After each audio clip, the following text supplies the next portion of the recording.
Halo, sahabat hiburan sepanjang hari. Kali ini kita nggak cuma kasih hiburan, tapi juga berbagi pengetahuan tentang salah satu tanaman ajaib yang mungkin sering banget kalian lihat, tapi belum tentu tahu manfaatnya. Yup, kita bakal ngobrolin soal daun kelor. Penasaran apa aja manfaatnya, gimana cara pakainya, sampai batasan-batasannya untuk kesehatan tubuh? Yuk, langsung simak. Manfaat daun kelor dan dasar penelitian. Daun kelor, sering disebut the miracle tree, ternyata nggak cuma sekadar pepatah aja loh guys. Tumbuhan ini punya manfaat yang luar biasa buat kesehatan. Penelitian dari berbagai negara seperti India, Filipina, dan beberapa negara di Afrika menunjukkan bahwa daun kelor kaya akan nutrisi penting, protein, zat besi, vitamin A, vitamin C, dan kalsium yang super tinggi. Bahkan, menurut studi yang dipublikasikan di Journal of Ethnopharmacology, ekstrak daun kelor memiliki sifat antioksidan, antiinflamasi, dan anti-diabetes. Jadi nggak heran kalau daun kelor mulai populer di dunia kesehatan alami. Faktanya, di beberapa negara, daun kelor digunakan untuk mengatasi malnutrisi karena kandungan nutrisinya yang luar biasa. Kalau kamu suka ikuti tren kesehatan, kamu pasti sering dengar bahwa daun kelor ini punya julukan lain, the miracle leaf. Keren kan?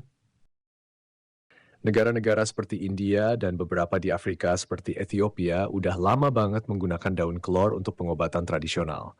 Mereka menggunakan daun ini nggak cuma buat herbal, tapi juga buat makanan. Jadi sebetulnya nenek moyang kita udah tahu rahasia ajaib daun kelor jauh sebelum kita bahas di internet kayak sekarang. Cara membuat herbal dari daun kelor dan penggunaan harian. Nah, sekarang kita masuk ke cara bikinnya. Buat kalian yang mau coba daun kelor sebagai herbal, gampang banget. Pertama, ambil daun kelor yang masih segar. Cuci bersih lalu jemur hingga kering. Kalau sudah kering, tumbuk sampai jadi bubuk halus.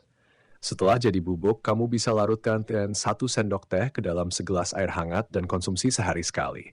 Tapi ingat, secukupnya aja ya, nggak usah berlebihan. Idealnya, konsumsi 1 sendok teh sehari sudah cukup buat manfaat kesehatan. Cara membuat herbal dari daun kelor dengan merebus langsung. Nggak mau ribet bikin bubuk? Tenang aja, kamu juga bisa mengonsumsi daun kelor dengan cara yang lebih praktis, yaitu direbus langsung. Caranya gampang. Ambil sekitar 7-10 lembar daun kelor segar, cuci bersih, lalu rebus dalam 2 gelas air sampai airnya tersisa sekitar 1 gelas. Nah, air rebusan ini bisa diminum hangat-hangat setiap hari untuk manfaat yang optimal. Tapi ingat, jangan berlebihan, cukup 1 gelas sehari aja. Konsumsi rutin tapi dalam batas yang wajar jauh lebih baik buat tubuh. Ini penting guys, meski daun kelor punya banyak manfaat, bukan berarti semua orang bisa konsumsi tanpa batasan. Untuk penderita tekanan darah rendah, ibu hamil, atau orang yang punya gangguan tiroid, lebih baik konsultasi dulu sama dokter sebelum mulai rutin konsumsi daun kelor. Karena kalau asal-asalan bukan manfaat yang didapat, tapi malah jadi bumerang buat kesehatan. Dan jangan lupa sobat hiburan sepanjang hari, setiap kali kita membuat ramuan herbal seperti ini, awali dengan doa agar khasiatnya benar-benar bermanfaat bagi tubuh. Percaya deh, usaha kita bakal lebih bermakna kalau disertai niat yang baik dan doa. Semoga daun kelor ini jadi berkah buat kesehatan kita semua. Amin. Untuk merebus daun kelor agar nutrisinya tetap terjaga, berikut beberapa saran tempat dan alat yang cocok. 1. Panci stainless steel. Panci stainless steel adalah pilihan yang aman dan tidak bereaksi dengan daun kelor, sehingga kandungan nutrisinya tetap terjaga. Bahan ini juga mudah dibersihkan dan tidak menimbulkan rasa atau bau logam pada rebusan. 2. Panci kaca atau Pyrex. Panci kaca tahan panas atau Pyrex sangat ideal untuk merebus herbal seperti daun kelor karena sifatnya yang tidak bereaksi dengan bahan makanan apapun. Selain itu, panci kaca menjaga warna dan rasa alami dari rebusan daun kelor. 3. Teko tanah liat atau gerabah. Teko atau panci dari tanah liat adalah pilihan tradisional yang dipercaya menjaga aslian rasa dan nutrisi. Tanah liat dikenal dapat menambah aroma khas yang natural pada rebusan.